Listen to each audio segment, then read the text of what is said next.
அடிப்படையிலே காம்பனேட்டிவிட்டி டிவிஷனில் வாங்குகிறோம். இந்த வேதாந்த தேர்வு நடத்துவதற்கு ஆண்டவர் கிருபை பாராட்டினார். அதற்கு நமக்கு ஊக்கம் கொடுக்கிறவர்கள் நம்முடைய ஐயா பொருளாதார அவர்கள். இந்த ஆலயத்தை கட்டுக்கொண்டாங்க அடிமலைக்குள்ளூர், பணந்தோப்பு, சென்னூர் திருச்சபைகளை திருச்சபைகளை அவர்கள் கட்டி கொடுத்து, அந்த திருச்சபையின் பெயர்களை கட்டி கொடுத்து, இன்னும் அநேக சபைகளை கட்டி கொடுப்பதற்கு அவர்கள் பிரயாசப்பட்டுக் கொண்டிருக்கிறார்கள். இந்த நாளிலும் அவர்கள் அந்த பரிசை கொடுப்பதற்கும் நம்மை பார்த்து கிறிஸ்துமஸ் வாழ்த்து சொல்ல வந்திருப்பதை குறித்து அதிக சந்தோஷப்படுகிறோம்.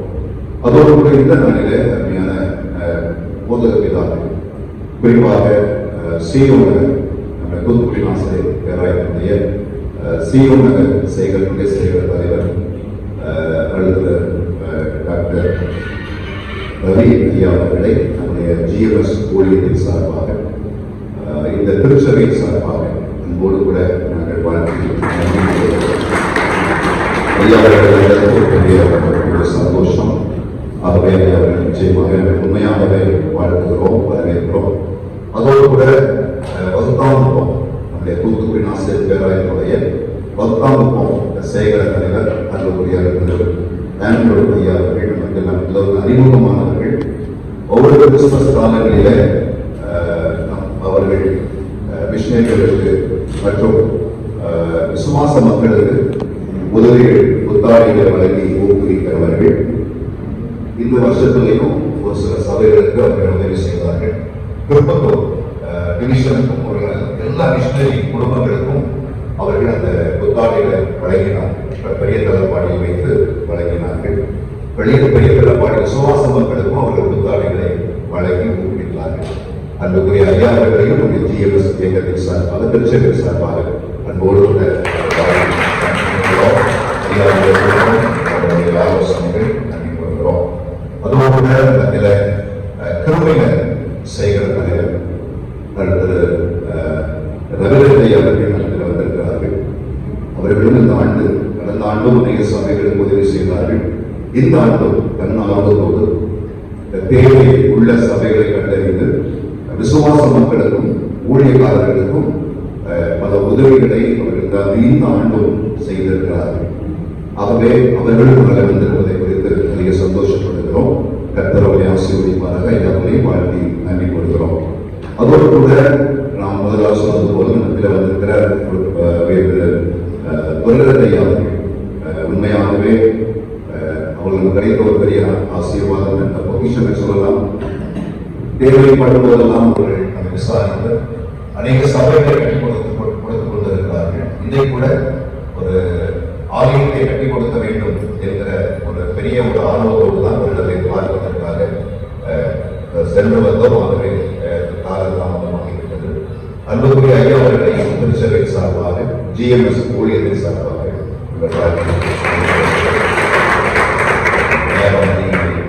நம்முடைய டாக்டர் ரவி ஐயா அவர்களிடம் கொடுக்கிறோம். நம்முடைய வாழ்க்கையை பகிர்ந்து கொள்வார்கள். தொடர்ந்து பரிசுகளை பெற்று நம் உணவு ஆயுதமாக்கப்பட்டிருக்கிறது. நீங்கள் உண்டு சந்தோஷமாய் செல்லும்படி அன்போடு கேட்டுக்கொள்கிறோம்.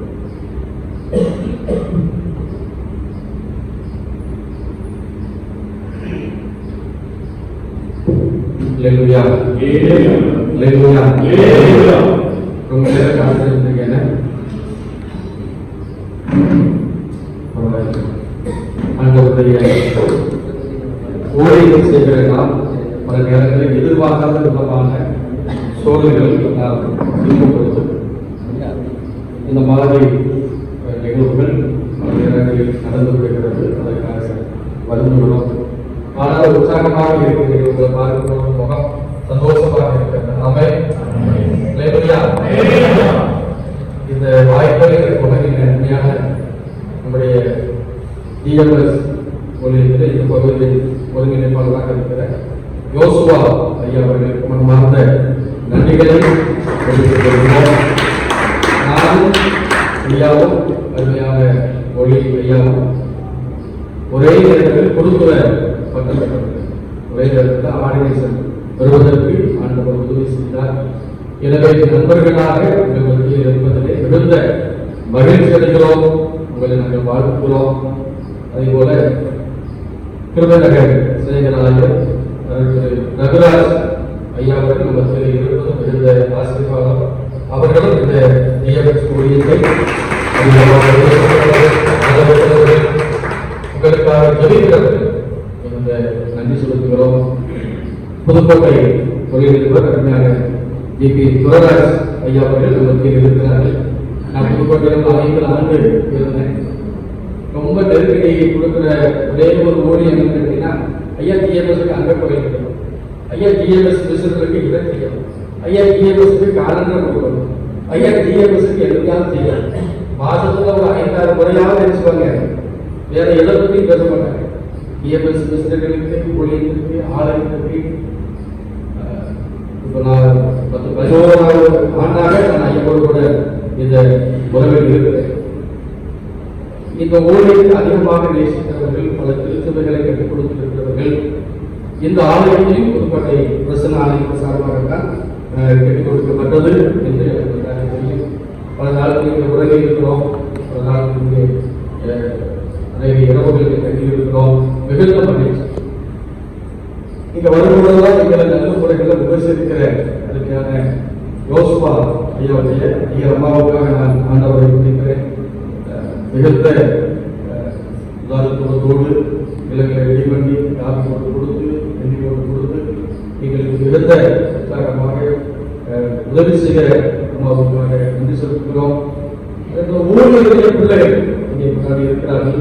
ஊழியருடைய பிள்ளைகளுக்காக ஆண்டவரை துதிக்கிறோம். நிச்சயமாகவே நம்முடைய ஊழியக்கார பிள்ளைகளை ஆண்டு விரைவாக செய்வார், ஆசீர்வதிக்க வேண்டும் என்று நாங்கள் வாழ்த்துகிறோம். கட்டலாமே இந்த கிறிஸ்து பிறப்பின் காலங்கள் நம் அனைவரும் மிகுந்த ஆசீர்வாதமாக அமைய ஆண்டவர் உதவி செய்வார்கள். ரொம்ப சுருக்கமாக நான் பகிர்ந்து கொள்ள விரும்புகின்றேன். லூக்கா எழுதின நற்செய்தியோடு நாம் ஒரு திருப்பி வைத்துக் கொள்வோம். லூக்கா எழுதின நற்செய்தியோடு 2ஆம் அதிகாரம் 10-11 ஆகிய வசனங்களை ஒருவர் வாசிக்கலாம்.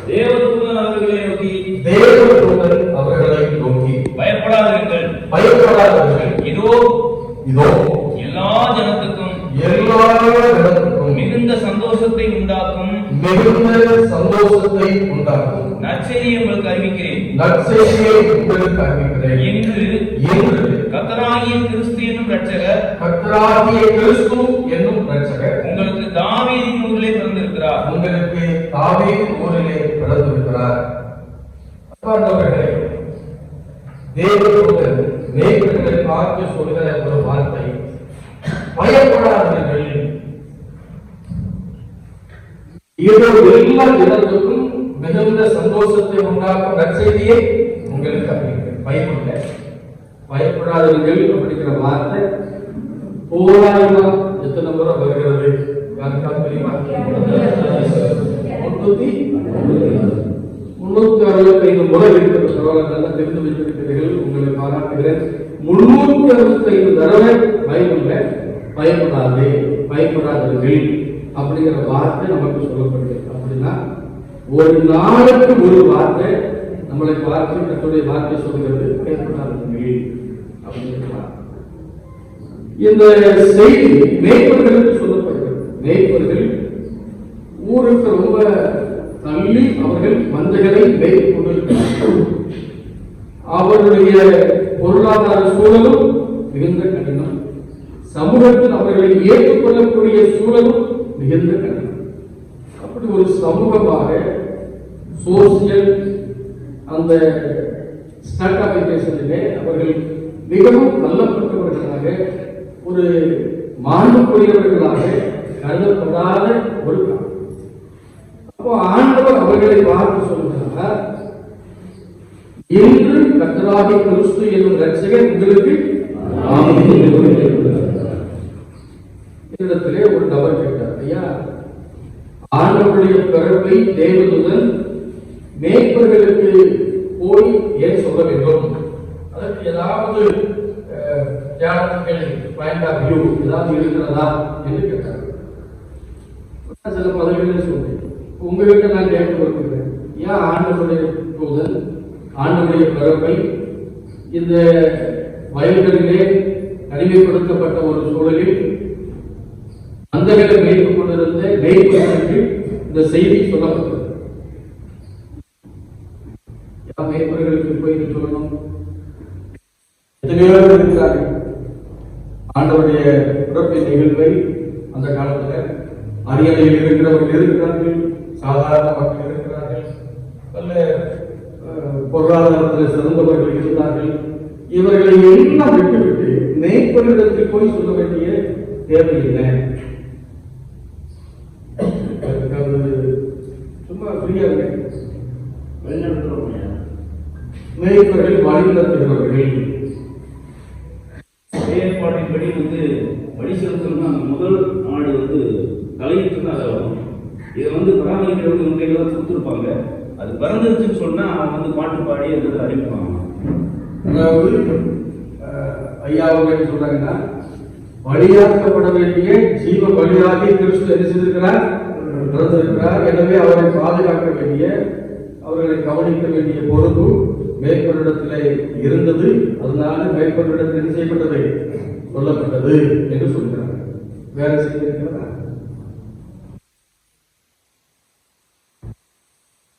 நானே நல்ல மேய்ப்பன் என்று சொல்கிற நல்லாரி பிறந்திருக்கிறார். அல்லேலூயா.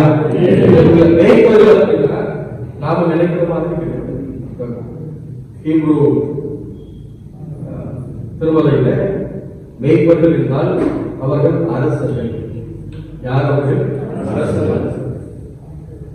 இந்த மேய்ப்பர்கள் மந்தைகளை மேய்த்துக் கொண்டிருந்த பொழுது அவர்கள் மக்களால் மிகவும் தள்ளப்பட்ட நிலைமையில் இருந்தவர்கள். அவர்களுக்கான வாழ்வுரிமைகள் பல நேரங்களில் கேள்விக்கரையான ஒரு சூழல் இருந்தது. சமூகத்தில் அவர்கள் மிகவும் பின்தங்கியவர்களாக பார்க்கப்பட்டார்கள். ஆனால் அவர்கள் உண்மை உள்ளவர்கள். அல்லேலூயா. அவர்கள் தங்கள் பணிகளை செவ்வனே செய்கின்றவர்கள். அவர்கள் யாருக்கும் தீமை செய்வது கிடையாது. அவங்க யாருக்கு தீமை செய்வாங்க? காட்டுக்குள்ள இருக்கிறாங்க, மந்தைகளை பாதுகாத்துக் கொண்டிருக்கிறார்கள். அங்கே யாரும் அவர்களோடு கூட கிடையாது, அவர்களை சுற்றிலும் யாரும் கிடையாது. யாருக்கு அவர்களால் என்ன செய்ய முடியாது? தவறு செய்ய முடியாது, தீமை செய்ய முடியாது. அப்படிப்பட்ட ஜனங்கள் ரோம ஆட்சியாளருடைய ஆளுகையினால மிகவும் கஷ்டப்படுத்தப்பட்டார். எனவேதான் தேவ தூதருடைய வார்த்தை மேய்ப்பர்களை பார்த்து வருகிறது, பயப்படாதீர்கள், இனி உங்களை ஒடுக்குவார் யாரும் இல்லை, இனி உங்களை ஒரு பொருட்காக கவனிப்பார் என்று உங்களை வழிநடத்தக்கூடிய இந்த தலைமைத்துவம் இனி உங்களுக்கு இல்லை. உங்கள் மீது கரிசனம் உடைய, உங்கள் மீது அக்கறை உடைய, உங்கள் வாழ்வை பலப்படுத்த உங்களை போல ஒரு மேய்ப்பராகிய இயேசு கிறிஸ்து என்ன செய்திருக்கிறார், பிறந்திருக்கிறார். அவரை பற்றி இந்த தேவதூதர் என்ன சொல்கிறார்? கர்த்தராகிய கிறிஸ்து. கர்த்தராகிய கிறிஸ்து. மேய்ப்பவர்களுக்கு இந்த வார்த்தை பற்றி என்ன தெரியும்? கர்த்தராகிய கிறிஸ்து அப்படின்னா பழைய பாட்டில் ஆழமான சத்தியம் பதிவு. கிறிஸ்து அப்படின்னா என்ன அர்த்தம்? அபிஷேகம். கிறிஸ்து அப்படின்னா அபிஷேகம். மேசியா பழைய பாட்டில் மேசியா என்று சொல்லுவார்கள், புதிய பாட்டில் கிறிஸ்து என்று சொல்லுவார்கள். அதனுடைய பொருள் என்ன? அபிஷேகம் பண்ணப்பட்டவர் யார்? கர்த்தர் இந்த உலகத்திலே அவர்களை ராஜாக்களாக யாரை முன்குறிக்கிறார்களோ அந்த நபர் பிறந்திருக்கிறார். அபிஷேகம் திருமறையின் பிரகாரம் 3 நபர்களுக்கு கொடுக்கப்படும். ஒன்று ராஜாக்களுக்கு, இன்னொன்று ஆசாரியர்களுக்கு, இன்னொன்று தீர்க்கதரிசிகளுக்கு. இந்த 3க்கு அபிஷேகம். அதுல இந்த கிறிஸ்து அப்படிங்கிற வார்த்தை, கர்த்தர் அப்படிங்கிற வார்த்தை, மை லார்ட், மை கிரைஸ்ட், என்னை ஆளுகை செய்கிறவரே, என்னை இந்த உலகத்தில் ஆசீர்வதிக்க பிறந்திருக்கிறவரே அப்படிங்கிற ஒரு பொருள். பல நேரங்களில் இந்த கிறிஸ்துவர்களுடைய பண்டிகை நம்முடைய வாழ்வில் ஒரு இனம் முடியாத சந்தோஷத்தை, இனம் முடியாத ஒரு மகிழ்ச்சியை, இனம் முடியாத ஒரு கொண்டாட்டத்தை நம்முடைய வாழ்வில் அது தந்துவிடுகிறது. அதற்கு காரணம் என்னவென்றால், ஒன்று, இந்த உலகத்தில் நம்மை அச்சுறுத்துகிற எல்லாவற்றிலிருந்தும் நம்மை விடுதலையாக்கக்கூடிய ஒரு ராஜா பிறந்திருக்கிறார். அல்லேலூயா. நாம ஒவ்வொரு நாளும் அநேக காரியங்களை குறித்து கலந்துக்கிறோம். வியாதியை குறித்து கலந்துக்கிறோம், பேரழிவுகளை குறித்து கலந்துக்கிறோம், இந்த உலகத்தில் பொருளாதார நெருக்கடிகளை குறித்து கலந்துக்கிறோம், பிள்ளைகளுடைய வருங்கால வாழ்க்கையை நம்பிக்கை இல்லாத சூழலை குறித்து கலந்துகிறோம். அப்படிப்பட்ட சூழலில் வாழ்ந்து கொண்டிருக்கிற உங்களையும் என்னையை பார்த்து ஆண்டவருடைய வார்த்தை சொல்கிறது, பயப்படாதீர்கள், இன்று கர்த்தராகிய கிறிஸ்து என்ற ரட்சகர் உங்களுக்கு ஆவியில் கூடி பிறந்திருக்கிறார். அவர் கர்த்தர், அவர் கிறிஸ்து, பிறந்தது எனது ஆவியில் ஊரில் ஏன் பிறக்க வேண்டும்? ஈசாயின் அடிமரத்திலிருந்து ஒரு குளிர், அந்த குளிர் போகும் பொழுது பயப்படுத்துவார் இல்லாமல் அவனும் தந்தன் அஸ்தி மரத்தின் கீழாக சமாதானத்தோடு மகிழ்ச்சியோடு வாழக்கூடிய ஒரு சூழல் என்ன செய்யும்? உருவாகும். இந்த உலகத்தில் இன்னும் நம்மை அச்சுறுத்துகிற ஏராளமான நிகழ்வுகள் நடந்து கொண்டே இருக்கிறது. சமயம் சார்ந்து, பொருளாதாரம் சார்ந்து, பிள்ளைகளுடைய வருங்கால நம்பிக்கை சார்ந்து மக்கள் ஏராளமான அச்சத்தோடு கொண்டு இருக்கிறார். அப்ப கிறிஸ்துவின் செய்தி நமக்கு தருகிற முதல் நம்பிக்கை நாம எதை குறித்து பயப்பட வேண்டிய அவசியம் இல்லை. ஏனென்றால் மேசியாவாகிய கிறிஸ்து என்ன செய்திருக்கிறார்? நமக்காக தரப்பட்டிருக்கிறார். நம்மை வாழ வைக்கிற தெய்வம், நம்மை ஆசீர்வதிக்கிற தெய்வம், பாவத்திலிருந்தும் சாபத்திலிருந்தும் இந்த உலகத்தில் இருக்கிற எல்லா நெருக்கடிகளிலிருந்தும் நம்மை உயர்த்தி நம்மை அழகு பார்க்கிற ஒரு மேசியாவாகிய கிறிஸ்து கொண்டிருக்கிறார். எனவே நாம் என்ன செய்யக்கூடாது? உலகத்தில் இருக்கிற சின்ன சின்ன காரியங்களுக்காக நாம் என்ன செய்வதில்லை, பயப்பட வேண்டியதில்லை. எனவே பயப்படாதீர்கள். இரண்டாவதாக தேவதூதர்கள் சொல்கிறார்கள், அந்த ஸ்தலமே பரமசேனையின் திரள், அந்த தூதர்களை போற்றி உன்னதத்தில் இருக்கிற தேவனுக்கு பூமியிலே மனுஷனே கிறிஸ்துவின் பிறப்பு நமக்கு கற்றுத்தருகிற அடுத்த செய்தி இருந்தால் நம்ம ஆண்டவரை மகிமைப்படுத்த நம்ம ஊழியம் செய்கிறோம், விசுவாசிகளாக இருக்கிறோம், குடும்பமாக கத்திருக்கின்ற ஓடி உழைக்கிறோம்.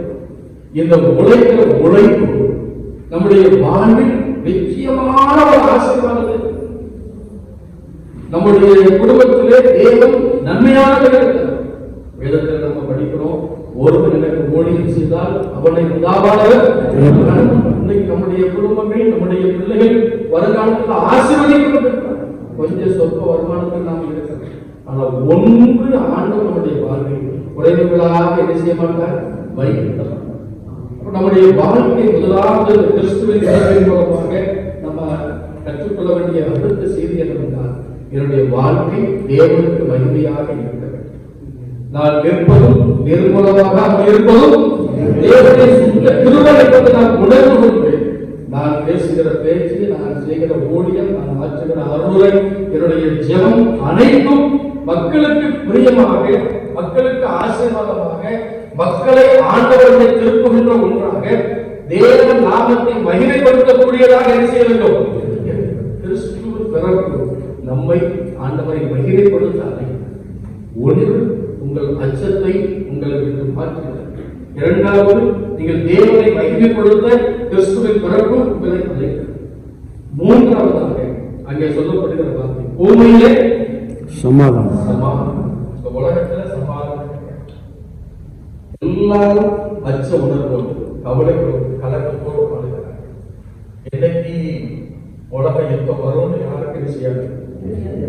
வேறு ஜப்பான்ல கொடவாரத்துல 2 முறை நிலநடுக்கம் இருக்கிறது. சுனாமி எச்சரிக்கை விடப்பட்டிருக்கிறது. உலகம் ஒரு பெரிய பேரழிவை நோக்கி ஒவ்வொரு நாளும் கலக்கத்தோடு வாழ்ந்து கொண்டிருக்கிறது. ஒரு பக்கம் யுத்தம், ஒரு பக்கம் இயற்கை பேரழிவு, ஒரு பக்கம் உலகத்தில் வருகிற திடீர் திடீர் வியாதிகள், இப்படிப்பட்ட கவலைகளோடு வாழ்ந்து கொண்டிருக்கிற ஒரு சூழலில் மக்கள் சமாதானம் இல்லாத ஒரு சூழலுக்குள் அதோடு வாழ்கிறார். ஆனால் ஆண்டவருடைய பிறப்பு நமக்கு தருகிற செய்தி, உங்களுக்கு சமாதானம். நீங்கள் தனிமைப்படுத்தப்பட்டிருக்கலாம், நீங்கள் ஓரம் கட்டப்பட்டிருக்கலாம், உங்களுடைய வாழ்க்கையில பொருளாதாரத்தில் மிகுந்த குறைவானவர்களாக நீங்கள் இருக்கலாம், உங்களுடைய வாழ்க்கை பல நேரங்களில் கடினப்பாடுகளை சந்தித்து கொண்டிருக்கலாம். ஆண்டவர் சொல்கிறார், உங்களுக்கு சமாதானத்தை கொடுக்கக்கூடிய வேசியவாகி கிறிஸ்து இருக்கிறார், அவர் பிறந்திருக்கிறார். எனவே நீங்கள் இது உலக காரியங்களை குறித்து நீங்கள் கவலைப்பட வேண்டிய தேவையில்லை. வேசியா பிறக்கும் நம்முடைய வாழ்க்கை தரும் ஆசீர்வதிகள் மேசியாவின் உள்ளத்தில் பிறக்கும் பொழுது, மேசியன் உள்ளத்தில் பிறக்கும் பொழுது நான் ஆண்டவருக்கு மகிமையுள்ளவராக வாழ்க்கை வாழ்கிறேன், நான் ஆண்டவரின் நடத்தினால் எல்லா அச்சங்களுக்கும் விலகி வாழ்கிறேன், என்னுடைய வாழ்க்கை, என்னுடைய ஊழியம், என்னுடைய குடும்பம் தேவன் நாமத்தை மகிமைப்படுத்தக்கூடிய ஒன்றாக இருக்கிறது. எனவே உலகத்தில் வருகிற சின்ன சின்ன காரியங்கள், பொருளாதார நெருக்கடி, வியாதி, பிள்ளைகள் வாழ்க்கை வருகிற பெரிய சவால்கள், இவர்கள் என் வாழ்வில் இருக்கிற மன சமாதானத்தை இழப்பதற்கு ஒரு நாள் நான் என்ன செய்ய மாட்டேன், அனுமதிக்க மாட்டேன். பூமியிலே சமாதானம். இன்னைக்கு இந்த சமாதானம் பல்வேறு வகையாக பார்க்கப்படுகிறது. ஒன்று மட்டும் சொல்லி நிறைவு செய்ய விரும்புகிறேன். இந்த சமாதானம் எல்லாருக்கும் சொல்லப்படுகிற சமாதானம் கிடையாது. இந்த சமாதானம் எல்லாருக்கும் சொல்லப்படுகிற சமாதானம் கிடையாது. பூமியில் அவருக்கு உகந்தவர்களுக்கு தான் ஒரு பாமால பார்க்கணும். நல்லோருக்கு சமாதானம் இதுவே அப்படின்னு பாட்டு ஒரு கதை. பூமியில் நல்லோருக்கு சமாதானம், ஆண்டவருக்கு உகந்த வாழ்க்கை வாழ்கிறவர்களுக்கு தான் என்ன கிடைக்கும், சமாதானம். துன்பாக்களுக்கு சமாதானம் கிடைக்கும், அக்கிரமம் செய்கிறவர்களுக்கு சமாதானம் கிடைக்கும், பாவத்துக்குள் வாழ்ந்து கொண்டிருக்கிற பிள்ளைகளுக்கு சமாதானம் கிடைக்கும், ஒரு மேம்போக்காக ஆண்டவருடைய ஊழியத்தை செய்து கொண்டிருக்கிற பிள்ளைகளுக்கு வாழ்க்கையில் ஆசீர்வாதங்களை கண்டுகொள்ள முடியாது. நாம் தேவ சமாதானத்தை நம்முடைய வாழ்வில் இந்த பண்டிகை காலங்களில் நம்முடைய குடும்பத்தில் நிரந்தரமாக கண்டுகொள்ள வேண்டும் என்றால் அவர்களுக்கு உகந்த வாழ்க்கை வாழும்.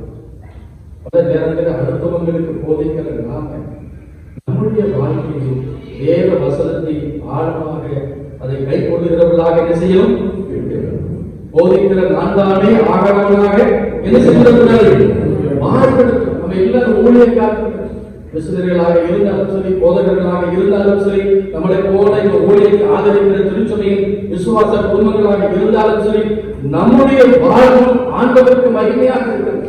நம்முடைய வாழ்க்கை பிறருடைய நாமத்தை மகிமைப்படுத்தக்கூடிய ஒன்றாக ஆண்டவரும் அழைக்கிறது.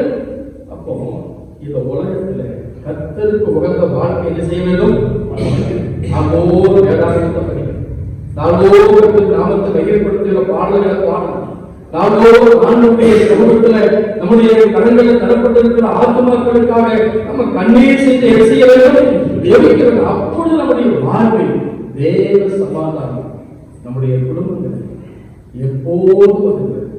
எனவேதான் நம்ம ஆராதனை முடிக்கும் பொழுது, திருவிழா ஆராதனை முடிக்கும் பொழுது ஒரு வாக்கு சொல்லுவோம், எல்லாவற்றுக்கும் மேலான தேவ சமாதானம், எல்லாவற்றுக்கும் மேலான சமாதானம். பொருளாதாரத்தை தடுக்க முடியாது, வியாபாரத்தை சமாதானத்தை தடுக்க முடியாது, உலகத்தில் இருக்கிற பகைகள் அந்த சமாதானத்தை தடுக்க முடியாது. ஏனென்றால் கர்த்தர் நம்மோடு கூட இருக்கிறார். இம்மானுவேலாகிய ஆண்டவர் நம்ம ஒருவராக அவர் வாழ்ந்து கொண்டிருக்கிறார். எனவே இந்த கிறிஸ்துவின் பிறப்பு உங்களுக்கு ஆசீர்வாதத்தை தரும். இந்த கிறிஸ்துவின் பிறப்பு உங்கள் வாழ்வில் நன்மைகளை கண்டுகொள்ளக்கூடிய ஒரு பிறப்பு. 3 காரியங்களை நான் உங்களுக்கு சொல்லியிருக்கிறேன். ஒன்று, இந்த உலகத்தில் இருக்கிற சூழலை பார்த்து நாம் என்ன செய்யக்கூடாது, எந்த சூழலிலும் ஆண்டவருடைய வார்த்தை 365 முறை பைபிளில் சொல்லப்பட்டிருக்கிற என்ன செய்யாத இதை குறித்து கவலைப்படாத ஆண்டவர் சமூகத்தில் நம்முடைய சொல்ல மாற்றிருக்கிறார். இரண்டாவது, என் வாழ்க்கை தேவனுக்கு மகிமையாக என்ன செய்யணும், நம்முடைய பாடல்கள், நம்முடைய அருள்கள், நம்முடைய ஊழியங்கள் கர்த்தரிடத்தில் நம்முடைய ஜனங்களை கொண்டு வரக்கூடிய ஒன்றாக என்ன செய்ய வேண்டும். இந்த கிறிஸ்துவ மகிமையிலே நம்ம ஒரு பொருத்தனை செய்வோம், என் வாழ்வு ஆண்டவருக்கு மகிமையை கொண்டு வர வேண்டும். மூன்றாவதாக அவருக்கு உகந்த வாழ்க்கை வாழ்வதற்கு நாம் என்ன செய்ய வேண்டும், முயற்சி வேண்டும். பூமியில் நல்லோருக்கு சமாதானம், அவருக்கு உகந்தோருக்கு சமாதானம். இயேசு கிறிஸ்து இல்லாமல் நிம்மதி வரக்கூடிய, சமாதானத்தை தரக்கூடிய வேற எந்த ஆற்றல் இந்த உலகத்தில் சமாதான பிரபுவாதி சமாதான கர்த்தர் நம்முடைய உள்ளத்தில் பிறக்கிற வரையும், இந்த பகுதிகளில் இருக்கிற மக்களுடைய இல்லங்களில் இந்த இயேசு என்கிற சமாதான பிரபு பிறக்கிற வரைக்கும் நம்முடைய ஊழியர்களை வல்லமையாக செய்வார். நம்முடைய வாழ்வில் கர்த்தருக்குரிய மகிமையை நாளோடு சொல்லுவோம். நம்மை கலங்கப்படுத்துகிற எதை குறித்து கவலைப்படாமல் கர்த்தர் மீது நம்பிக்கை வைத்து இந்த ஆண்டிலும் கிறிஸ்துவர்கள் பண்டிகையை கொண்டாடி வருகிற புதிய வருஷத்தில் ஆண்டவர் விரும்புகிற ஆசீர்வாதத்தை ஒவ்வொருடைய குடும்பத்திலும் நம்முடைய குடும்ப நிறைவாக தருவாராக. ஆமென். ஆமென். நடைபெறும்